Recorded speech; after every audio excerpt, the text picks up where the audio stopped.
Hello, I'm thrilled to welcome you to today's webinar, A Smarter Approach for Healthcare and Your Bottom Line, brought to you on CFO.com by Industry Dive with support from the sponsor of today's webinar, ParetoHealth. My name is Jess Bozzo, and I'll be your MC for today. Before we dive in, I have a few housekeeping items to share with you. At the bottom of your screen are multiple application widgets you can use. All the widgets are resizable and movable, so feel free to move them around to get the most out of your desktop space. Please note that for attendees, the slides will advance automatically throughout the webinar. To enlarge the slides, click the Enlarge Slides button located in the bottom right-hand corner of your presentation window.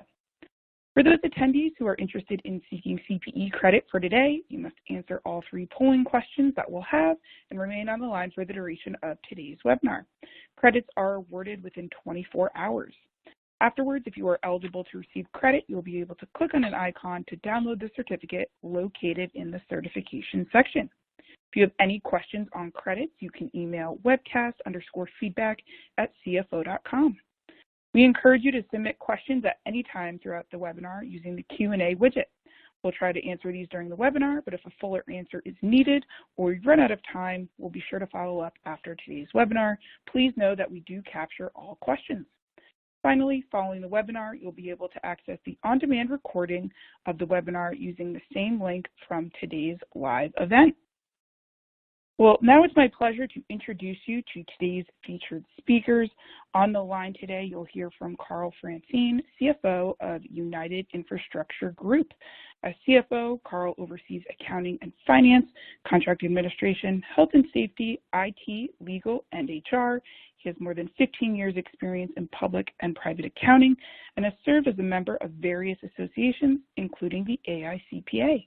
Carl, I can turn things over to you for a little bit more background around yourself and UIG as a company. I know we've got a follow-up slide here with some information on your company as well. Yeah, thank you very much, Jess. Again, my name is Carl Francine. I'm a CPA by trade. Now have been at it about a little over 20 years. Used to be a partner with Baker Tilly, the national practice leader of the construction real estate group, or construction group. About 8 or 9 years ago, I left being public accounting to join industry, again 100% construction, where I'm now currently the Executive Vice President and CFO for United Infrastructure Group Incorporated. We're a heavy highway contractor in the Southeast, headquartered in the Carolinas. Currently have about 300 or so employees, half of which are enrolled in our benefits plan. We had joined a P&C captive about 5 or 6 years ago with the same consultant that we use our employee benefits plan for, and that had worked very well. For the couple years after joining that, our health insurance consultant and us have had the dialogue about how the incentives or the motivations are different between health insurance and business insurance. And so it took a couple years before we were able to join a health insurance captive as well. During that time period, we did make the decision or transition to go from a fully insured platform to a level funded insurance platform which primarily gave us access to data, which was important for the actuaries at our consultant to be able to make their analysis. And again, I think ultimately ended up joining one of the Pareto captives structure on January 1st, 2020. So today in June of 2021, we're about 18 months into our experience with the captive. Fantastic. Thank you so much, Carl. We're looking forward to hearing from you throughout today's webcast. I'm also excited to be joined by Andrew Clayton, who is the president of ParetoHealth. So same thing here, a brief bio for Andrew. Andrew has nearly 25 years of experience creating captives and employer-centric risk financing programs. His areas of expertise include healthcare finance, risk management, and cost containment. He has structured property and casualty captives for Fortune 500 companies, but is best known as an industry leader in the employee benefit group captive space, as he has helped ParetoHealth to pioneer new ways to deliver affordable, scalable healthcare benefits. Andrew, would love a bit more about your background as well. Sure, appreciate it, Jess, and thanks again to CFO Magazine for today's opportunity. We certainly appreciate it. And special thanks to Carl for taking time out of his busy schedule to join and give his perspective. So my background, captured largely, is 25 years in the alternative risk space, and that's starting from property and casualty, workers' compensation, really Fortune 1000, and really Fortune probably 5,000 size employers that wanted to create their own insurance company. I transitioned from there into more of a group captive, group product environment, still on the workers' compensation and property and casualty side of things. Eventually, I transitioned over to the healthcare space to run an underwriting entity focused on traditional stop loss. Large employers that were using stop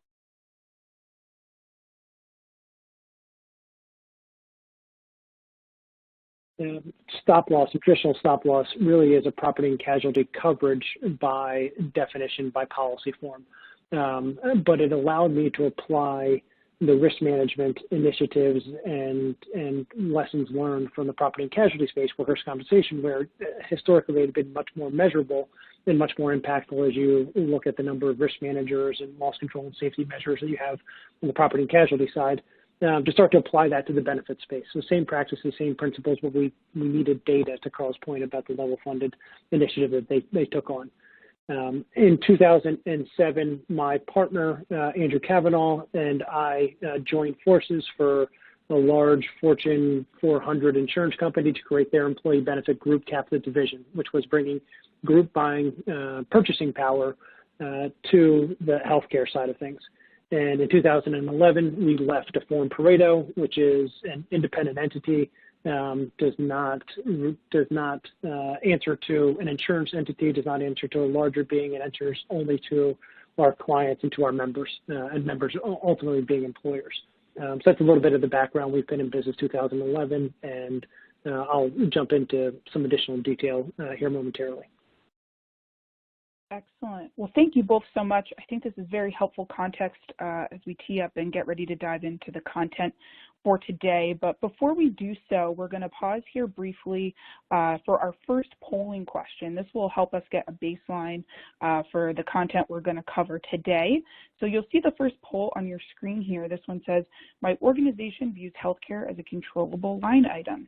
The answer options you'll see on your screen here are strongly agree, agree, disagree, strongly disagree, or I don't know. Please take a few moments to select your answer here. As a reminder, for any attendees who might be interested in CPE credit for today, you'll need to answer all three polling questions. This is our first one. We'll leave this question up for a few more seconds here to give everyone a chance to answer. And once we close this question down, we'll share the results before turning over things to Andrew and Carl to dive in. So please go ahead and take another moment here to log your answer, and then in just a moment, I'll display the results. We'll have Andrew make a few comments before we dive in. So please go ahead and make your final selection here. And what we'll do now is go ahead and display the results. So just scrolling quickly here, it looks like the most popular answer with about 54% is agree. Andrew, any thoughts here before we dive into today's presentation? I'd say it's encouraging, where the majority are on the agree side, and Carl and I have had a chance to talk about this previously, that in the health insurance side, you can do all the right things, and you're on a long-term basis going to have a very meaningful impact to your plan costs, and ultimately, probably most importantly, the health of your population. But there's still an element of luck. There's still an element of risk. And so it's best to insulate yourself as well as possible from a risk structure standpoint and from a plan design standpoint. But I think people over the last couple of years have come to greater realization that, yes, you can have a positive influence. But to Carl's point earlier, data, transparency, flexibility are the key components to be able to dive into a plan and make the adjustments you need to have that influence. Hey, Andrew, this is Carl. I'll add, I'm glad to be in the majority. I did agree as well. I think the reason why I can't say strongly agree is because of that risk component you're talking about. We have a saying at United, which is everything that we want to manage, everything that we want to control, then we need to manage. And so I think that what the if you're willing to say this is a line item, this is an expense that we're willing to spend our precious hours managing, then yes, it's controllable. If you're unwilling to spend that time and make that investment in knowledge, then you are a victim of the fully insured market, and that's where you would be in the uncontrollable line item stats category as well. Yep, couldn't agree more. So as I said, I'll talk through a little bit of Pareto background and intro, and we're going to weave Carl's experience into this as we go. A little bit of level set on who we are. So we are an employee benefit group captive manager where really we view ourselves as a healthcare solution for the mid-sized employer. And we have two parts of our mission. First is to help employers reduce the year-to-year risk and volatility of health insurance. So to take the bumpiness out of the equation. The second is to help employers reduce the cost of healthcare. And we view that as our responsibility, that it's naive of us to think that we can turn both employers and employees into subject matter experts, that we should be doing the heavy lifting and you should benefit from our size, scale, and expertise in the space. In terms of our membership and how we define medium-sized businesses, and this is a growing market in really every aspect. So employers that are above 50 enrolled employees, and they can go up into the several thousands. We have employers that are 4,000, 5,000 employees. The vast majority are truly in the 50 to 550 to 1,000 space. As Carl referenced, the challenges of fully insured, we have both fully insured and self-insured employers that are migrating into Pareto, into the captive for better protection and transparency.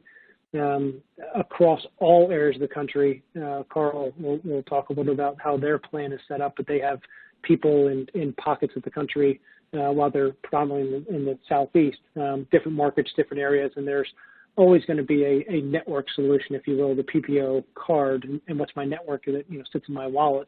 There's going to be a solution regardless of where you are. And from an employer structure, financial relationship standpoint, the majority of our members are privately held organizations, but we have equity-backed businesses, we have municipalities, we have nonprofits. So more than anything else, it really is the employer mindset, which I think complements Carl's experience, where they had great success on the property and casualty side and want more ownership, want more control, and so that's all part of the opportunity in the process here.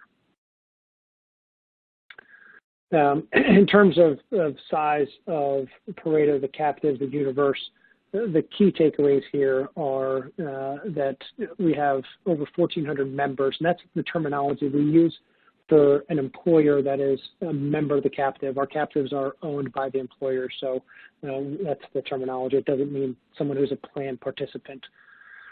We're approaching half a million lives, covered lives when you add in spouses and dependents. The $550 million in stop-loss premium, that's catastrophic premium, so an easier way to equate that is that we're approaching about $2.5 billion of total healthcare expenditure. And the stat that we are most proud of is the one that's on the bottom right, the 97% retention. We don't have a requirement that you have to sign on for 3 years or that there's a financial penalty if you leave early. It's come and go. We'll give you transition insurance. We'll make sure that's a soft landing for you. We want this to be, join as friends, part as friends. But the 97 is I think, a testament to our consultant partners that do a really good job of identifying the right employers from a mindset standpoint, and then also validation that it's working for the employers for the reason that Carl outlined, that they want ownership, they want control, they want ability to manage. And then this is just a little bit of the growth chart. I'm sure it's not a big surprise, but there's no shortage of frustrated, fully insured employer looking to get into the world of self-insurance. At the same time, there's a big migration of self-insured employers that are looking at the traditional self-insurance stop-loss market and saying it's weakening tremendously. The amount of coverage I can buy is weakening. I want to go to an environment that has better protection and better stability. And I didn't outline that earlier, but our historical rate caps are 30% on catastrophic premium, which I'll give you a better idea, better protection in a second. Just a little bit about healthcare, and I don't want to spend too much time here because I think we all can stack hands and be pretty much in agreement on this. Self-insured employers, every industry data and analytics report that you look at, self-insured employers have both lower costs and lower trends. They spend less in an annual basis, and they spend less in a multi-year basis. But for the mid-size employer, we don't have the individual size and scale and stability for it to be a predictable outcome. And so we're going to, not a very technical term, but we're going to ping pong around quite a bit. We're going to have some peaks, we're going to have some valleys. And that volatility is really scary when you're thinking about it from a budgeting and from a protection standpoint, the what if something goes wrong. A big part of the challenge that we find in the marketplace is that employers have been very strategically conditioned by the insurance companies to think about their health care in 12-month increments. So you buy, 60 days, 45 days before you renew based on a spreadsheet, and then you shelve it for 12 months to come back to it. And the reality is that your population is largely going to be the same population 12 months from now, and their health conditions are largely, going to exist in some form of capacity 12 months from now. And so the question should be really, how do we manage our population? How do we give them the best tools and resources so they can have the best outcomes, which are ultimately going to be the lowest cost, not only just the next 12 months, but over the next 36 and 48 and 60 months. That we need to flip the script on the insurance company and look at this from a longer perspective. And then I touched on the last one, which is it's unrealistic for us to think that employees are all of a sudden going to become subject matter experts and be able to navigate a very complicated system without the proper level of guidance and without the proper level of guidance.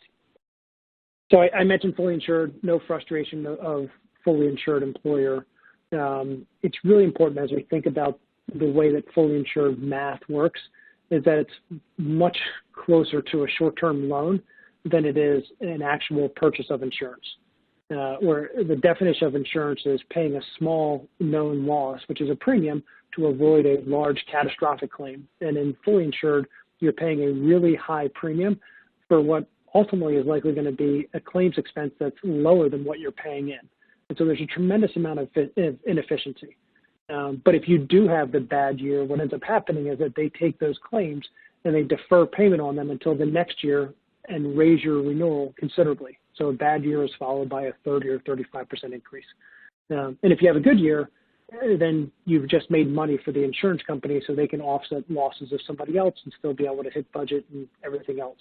It's a wonderful game if you are the insurance company, but if you're the employer, it's a black box where you don't know where your premiums go and you're filled with lots of questions and inability to really effectively manage. And I know that the size here is small, but too many of our decisions, and this is going to be a common theme, are based on very simplified renewal exhibits. And it's a watered down approach where you get the least common denominator. So in the first column here, you see a Blue Cross renewal as an example that's $2 million. Blue Cross current, it's $2 million, and you see a Blue Cross renewal that's 2.18 or a 9% increase compared to an Aetna renewal that is a 6% increase. And what really floors us is that people look at this and they just look at it and say, well, the $2 million is already sunk cost. That's known. We're not going to try to improve upon that. We're just going to focus on the 9% increase and try to get this incremental delta year over year. And then you play this game where Aetna's 3 points lower, yeah, but we have to change networks and we have to do education, and is it really worth the noise? How do we negotiate back and forth? And it's a very reactive, kick the can down the road and solve it for the next 12 months to try to fit into a budget as opposed to solving it for the next 5 or 10 years. And again, this is part of the conditioning that we've talked about. So if you take that Andrew, $2 million, yeah, please, Carl. Andrew, yeah, this is Carl. I want to jump in on a couple of these last one or two slides with a couple of comments from the CFO side. I cannot tell you how many times over the years I've seen exactly that slide you've got up there, which is here's where we're at, here's where the renewal's at. The message is this is the renewal's first blush at a percentage increase. We can probably get it down a little bit, but we went ahead and took it to market because it's higher than we think it should be. And so here's an option, and now we'll go back and see if we can't get them to match it and help with the transition and all of that. And we got that every year, and which is true. and is the entire game there on the fully insured side. I've never heard it put the way you put it, which is that being in the fully insured market is really just being in the annual loan or prepaid business, but that is absolutely the truth. We got to the point where our consultant helped us with their actuaries and their thought processes, where we actually started to, instead of looking at the last 2 or 3 years only and the next year renewal, we would take the actuarial expectations for the next year and then roll it out and say, okay, if those results happen, what will next year plus one look like? And then if the claims are bad, what will next year plus one look like? Again, comparing fully insured to the self-insured. And ultimately for us, at the end of the day, number one most important thing was we're not buying health insurance for 1 year. For us, as an example, our employees, we have some third generation employees. Their grandparents worked for us, their fathers worked for us, and now they're working for us. Now, I temper that by saying my 16-year-old daughter is going to spend 2 weeks this summer working in a carnival food truck at state fairs. So if you're buying health insurance for a group of employees that you're going to have as a seasonal basis for 3 or 4 or 12 months, then that's an entirely different conversation. I think the vast majority of the self-employed middle market companies that we're talking about are looking at an employee base that is something you expect to foster, grow, recruit, train, manage, lead, develop over 10, 20, 30 years if we're really looking ideally at it. And then the last comment I'll make about these slides is that when we really looked at it, it was like, okay, if we're not buying it for 1 year, let's look at the big picture, number one. And then number two is if we're really going to end up paying for the claims anyway. That's really what got us over the hump, thinking that it was an uncontrollable event. Now, instead of focusing on how do we play the game with the timing, again, I think you used the term, Andrew, ping-ponging back and forth. If we're going to get out of the ping-ponging business, then how do we get into actually the managing business? And I think you got a couple of slides coming up where you talk about, what you can actually do to manage and do some of the cost containment things. But that's just a couple of thoughts from our desk, where we've been and where we're at now, and again, 18 months into the process. And that's great, and that's the perspective that we're looking for. And Carl and I have had this conversation that we use the expression internally that employers are oftentimes easier to engage, easier to educate than consultants because they've been part of this conditioning process. They've been part of the renewal and in some ways intentionally or unintentionally attached at the hip of the carriers, and so we need to help them elevate and push back on them from time to time to say, wait a minute, let's get off a spreadsheet and let's start thinking about things on a multi-year basis. And this is just a quick rudimentary example, but this is the employer that's $2 million in premium, and at a 9% compounded trend over a 10-year period, all of a sudden that $2 million a year turns into over $30 million. And so our challenge is we need to pick our heads up, we need to elevate and look out and say, okay, if we're going to spend $30 million, a couple of questions. How do we drive that number down as low as possible? And obviously that's not making 1 year reactive decisions. And then also, how do we get as much value out of that ultimate expenditure as possible? Let's eliminate some of the employer-employee friction, the rub that goes on with changing benefits, increasing copays and deductibles. How do we do that in a manner where it's more collaboration, where it's a much more thoughtful process? And this is an example of what projected typical, really on the conservative side from an opportunity standpoint of what savings of looking in the captive, of joining the captive would look like. All it is about a 5% savings year one and then a 3% reduction to trend. And Carl will walk through his numbers and their experience so far. But we have found these, time and time again to be very achievable, and this is the type of pathway that you want. It's a lot more fun from a management standpoint to do it that way. So quick overview or introduction of the captive itself. I've referenced it a couple of times. The captive is an insurance company. We manage it, but the employers collectively own it. And maybe the simplest way to think about it is think about it as a Home Depot bucket that sits in the middle of our conference room. And we use the Home Depot bucket to pay catastrophic claims for the employers. So you have employer A, B, C, and D. This is just an example. Our captives are filled with hundreds of employers. But the idea being here is that each employer pays their own fair share. So employer A lives in a slightly more expensive area and has a slightly richer plan. And so their contribution for catastrophic claim protection is $600. Employer D lives in an area where the cost of care is a little bit lower, and they have maybe a slightly younger population, so their contribution into the bucket or into the captive is slightly lower. At our average employer size, we don't have a crystal ball. I can't accurately predict which employer is going to have a claim, but when you do, you reach your hand into the bucket, grab the dollars that you need to pay the claims, and at the end of the year, the dollars that are left over in the captive are ultimately owned and shared by the employers. So if A puts 2% into the captive and F puts 1% in, the dollars are shared pro rata, with the idea being that it's there to be that shock absorber or the safety net. And as I said, the ping pong around, it's not a very eloquent slide, but the idea is to take all the volatility and bumpiness out of it and smooth it out. And we have found that once you smooth out the exposure, the employers then have the ability to lift their head up and say, I'm not chasing budgets or rates or exposure or risk because I know I have certainty there. Now I really want to roll my sleeves up and focus on how I'm going to manage costs and how I'm going to manage cost controls. So I think we're going to pause here for Jess, another poll. Excellent. Yep. Thank you so much, Andrew. As Andrew just said, this is our second poll of the day, and this one says, what would be the biggest benefit of a captive insurance structure for your organization? We're actually going to be talking about this coming up on the next slide here.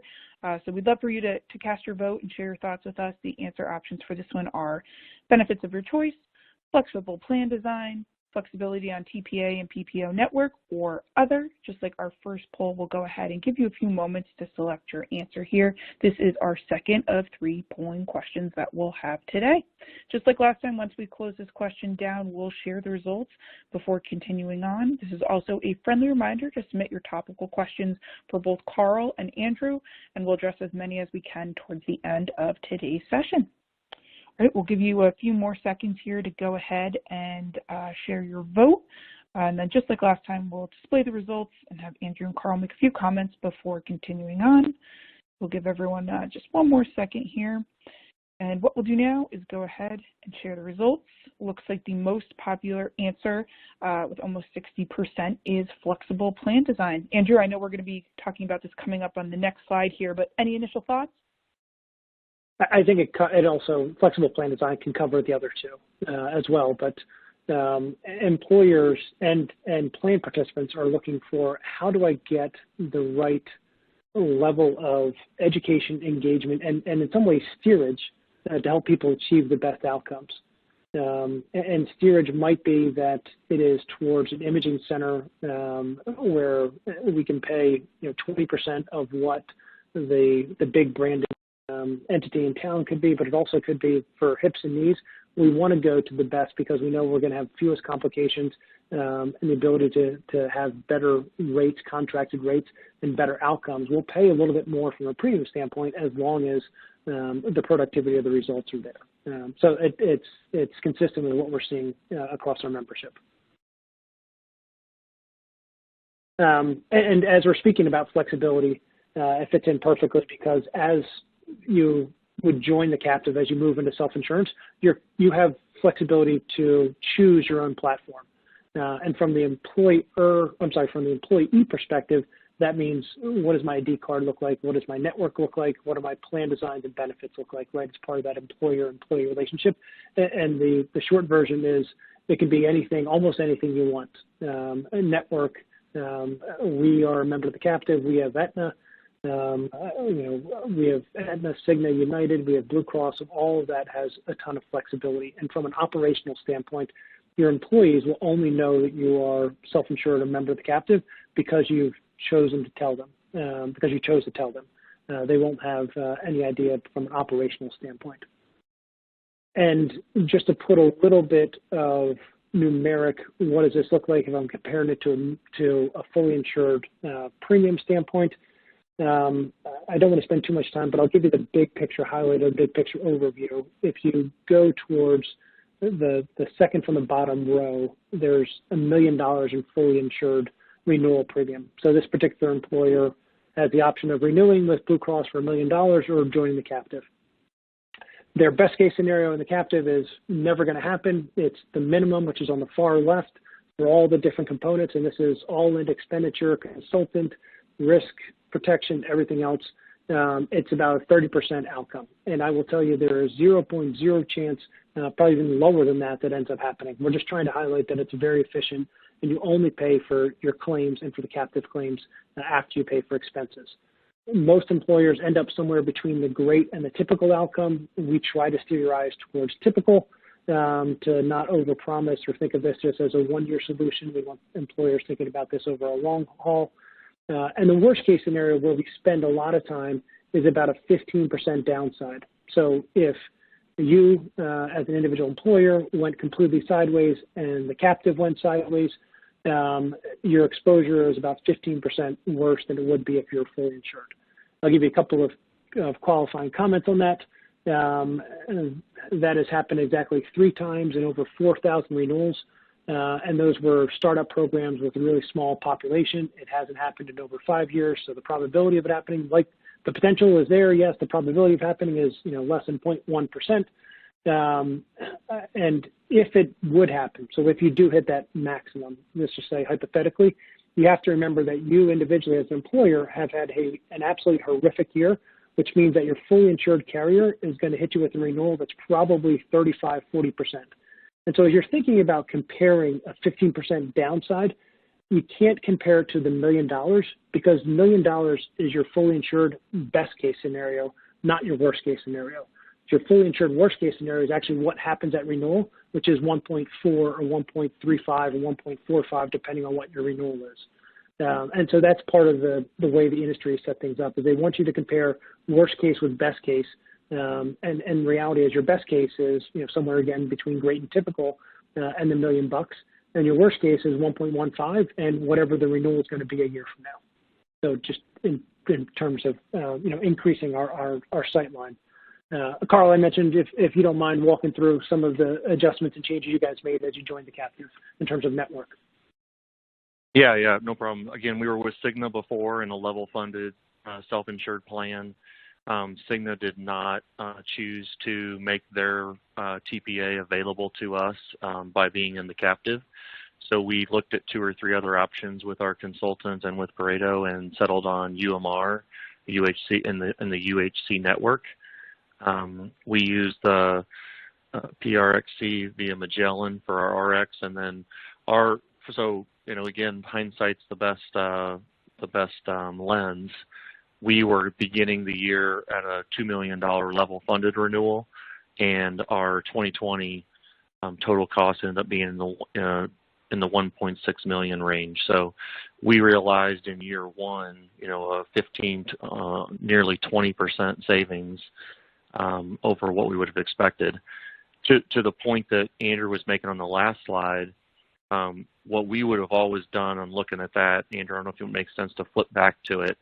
That row that you saw that mentioned there, the second from the bottom on the fully insured premium, we would have always had our consultant come and given us fully insured premium like that, current year, CY, and then we would have had another blue row below it, which would have said fully insured premium CY +1, so current year +1, meaning next year. And again, once they helped educate us on what the next year renewal looks like fully insured wise after a bad claims year, it really became a moot point. As long as we're planning and looking out more than 12 months, it was nearly impossible to come up with a reason to stay where we were at. And as a heavy highway contractor, we just were successful in bidding a job in the last 30 days that will be in design for a year, and we'll be building for the 3 years after that. So our revenue is 4 years out. Our employee workforce is 4 years out. Why wouldn't we look at one of our major costs that way? Yeah, perfectly said. But I think within your comment is an extremely important nuance, which is you had to go to the industry and say, we need you to do this differently because we do it differently, as opposed to what the industry wants to feed you, which is correct. The most important takeaway. Yeah, absolutely. And I'm gonna put a plug in here, somewhat shamelessly. I mentioned before at the beginning we were in a PNC captive, and that captive that we were in is not a Pareto captive, obviously, because Pareto's specialist in the employee health side.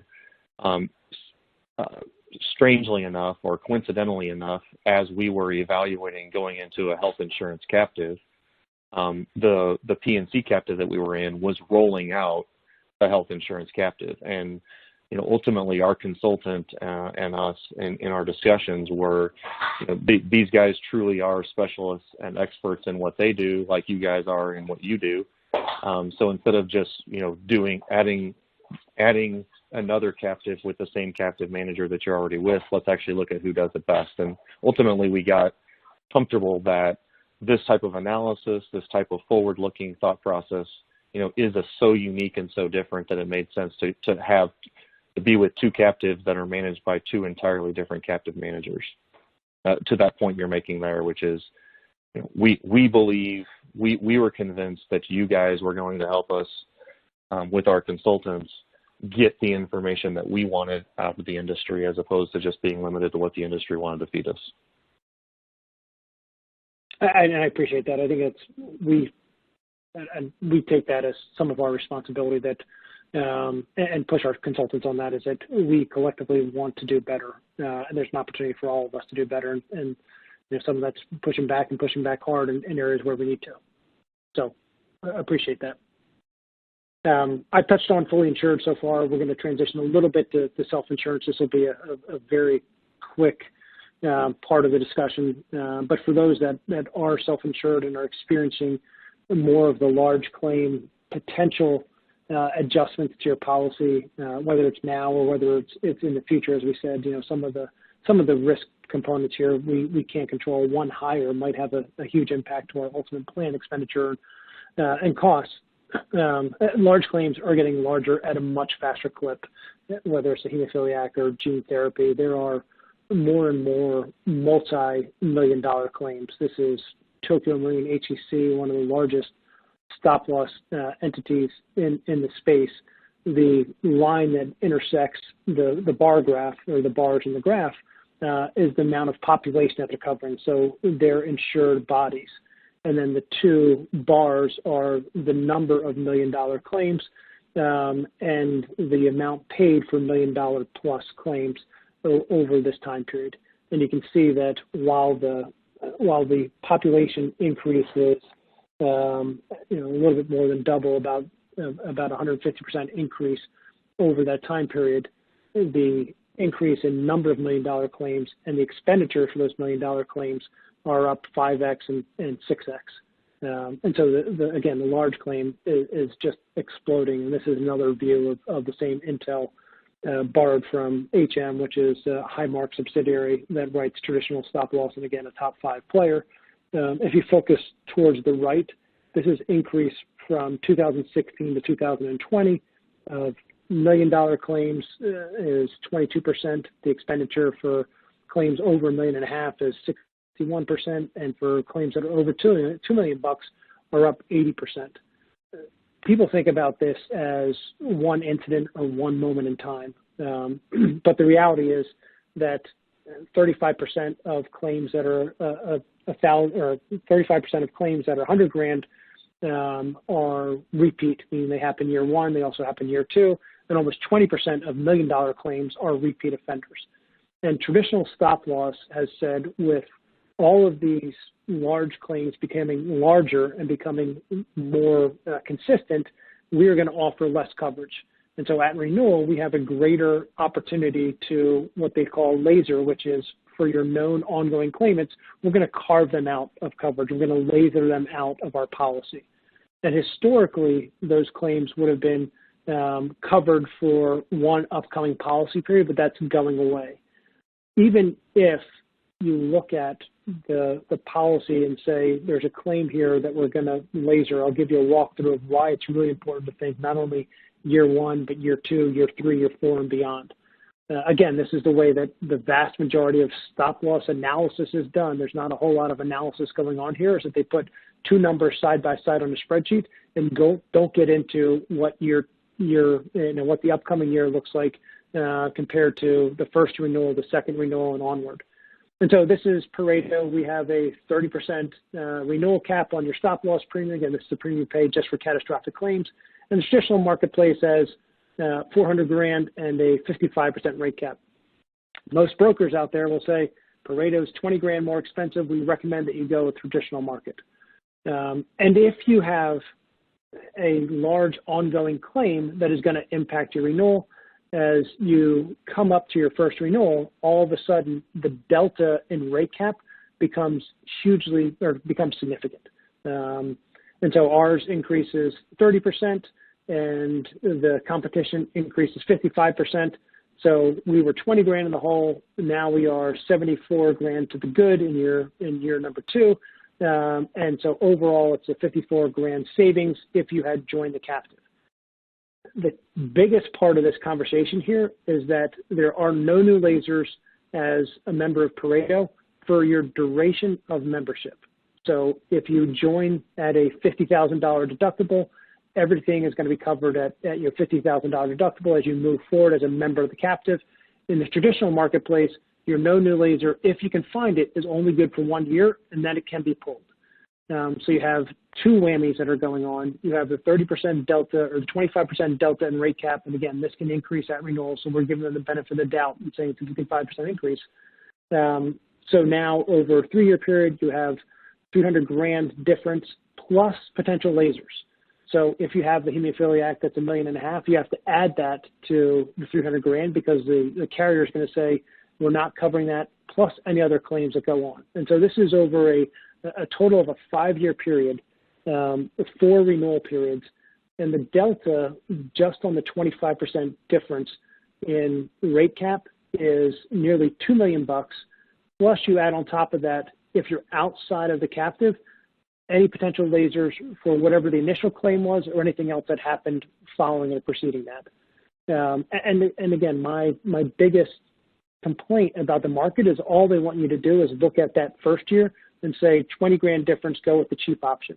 And anyone who's thinking about, as Carl just went through, the design, the build, the employees 4 years from now, you need to be thinking about how you're going to insulate your plan, how you're going to insulate your company 4 years from now, and not thinking about just the next 12 months. Yeah, and if you remember back to that chart of what the costs are, if you take the claims out of it, the stop loss is the biggest piece. So if you're going to try to manage and make this a controllable line item, focusing on the stop loss, what you can do for that, and then not falling into that buying stop loss for a single year is again one of the biggest and most important things to emphasize.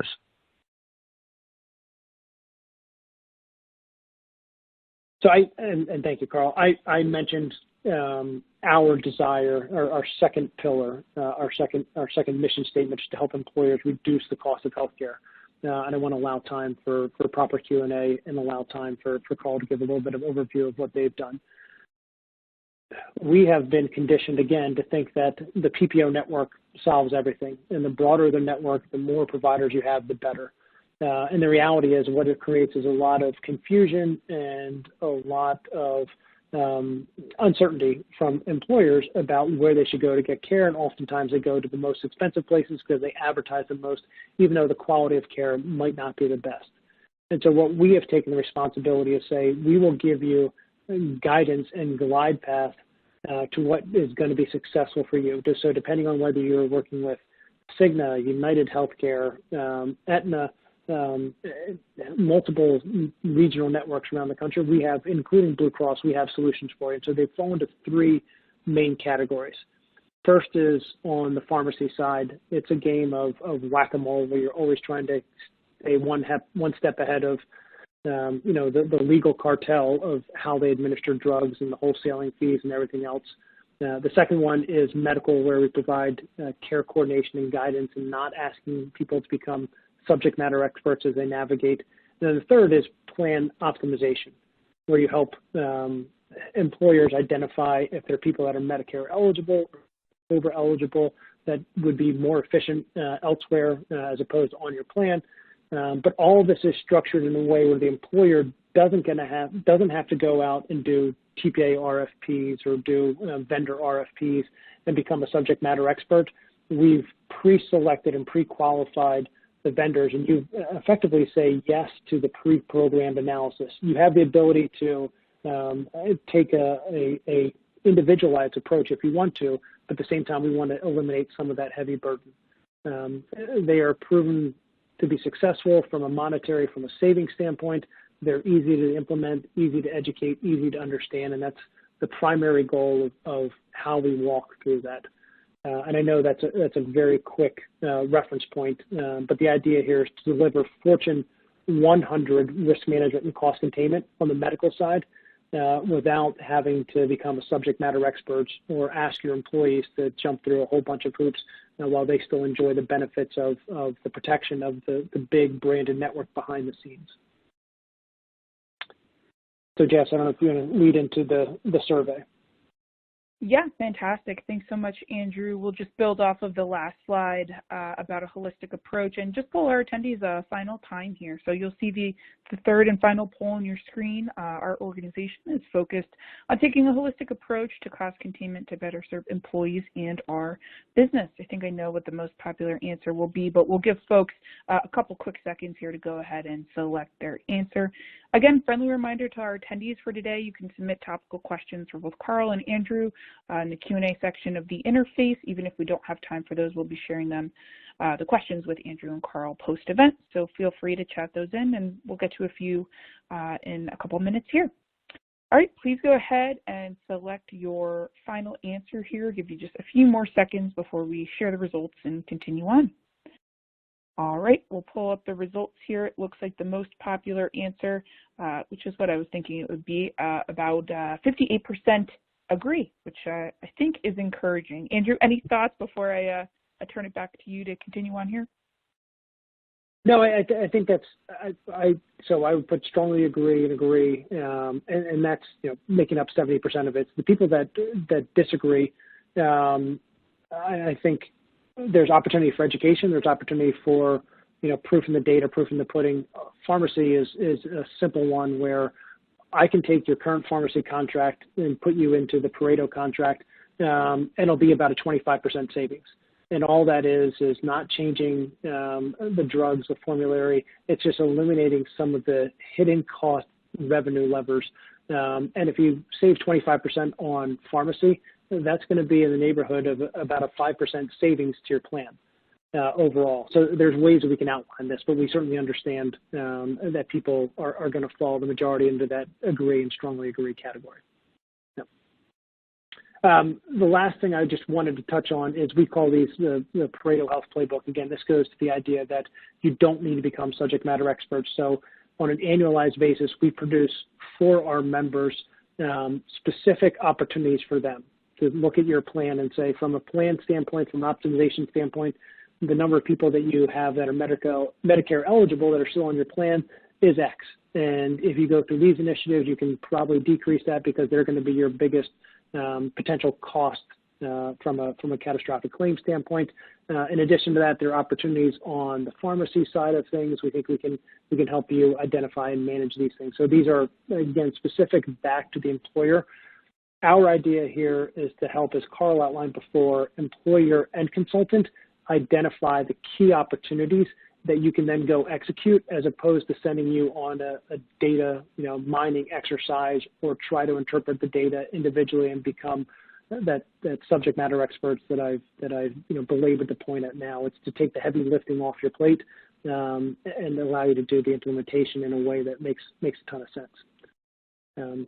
So, Carl, if you would mind talking about United just a little bit and some of the path that you've been on relative to risk management and cost containment.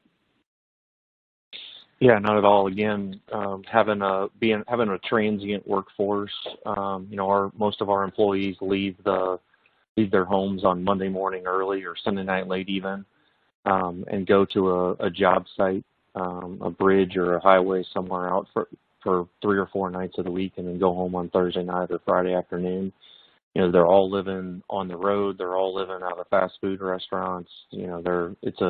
It's not an ideal scenario for a controlled environment with a perfect little clinic next to you, where you buy a doctor and you get everything done. So knowing our limitations, we were able to sit down with our consultant and with our Pareto person to basically say what's available. To Andrew's point, we didn't have to wait until we had a bunch of months of data. We knew enough about our employee workforce and the limitations that they had to say, here's who we've got. What are some things we can do now before the numbers even prove themselves out? We were able to jump into that a little bit at a time. Then we, about mid-year, I think it was May or June of 2020, that we had a semi-annual meeting and sat down with some hard data and talked about some other options. We, talked about an RX model. Pareto had a specific solution for us, the consortium that allowed us to basically have the, correct me if I'm saying this the wrong way, Andrew, but basically have a pharmacist available to help make sure that the most cost-efficient drug was being prescribed at the time, like when a script was written for one of our people. Between the time they leave the doctor's office and the time they go to the pharmacy, there's a way to basically evaluate and make sure that's the best one to use. Then after the last year was complete, we actually have sat down this spring and done some more. So there are some people who know their group enough and know their their limitations that are less, where they can set up a clinic, everybody goes there, it's a lot easier. So it's an instant shock to everybody. And some people's culture can accommodate and tolerate that. For us, because people are spread out and a less controlled environment, I feel like we did the crawl, walk, run. And 18 months in, I feel like we're picking up steam. We're probably somewhere in that walk to run. For sure not as fast as I would love to get there, because every time we make a change or implement something, we see real savings.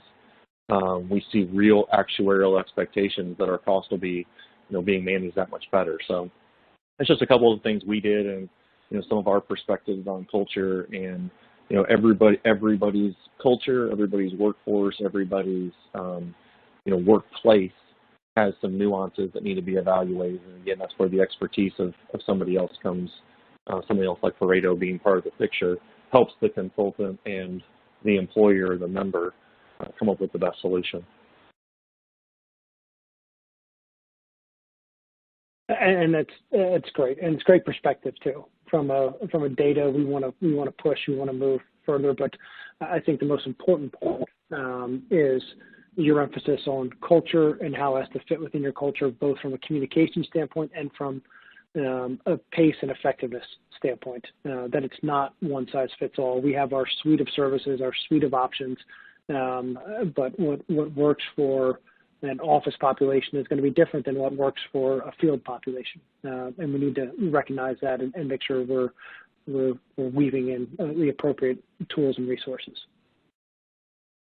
In terms of next steps and opportunities, if this is something that you're interested in learning more about, our education team will be more than happy to do a specialized and customized overview.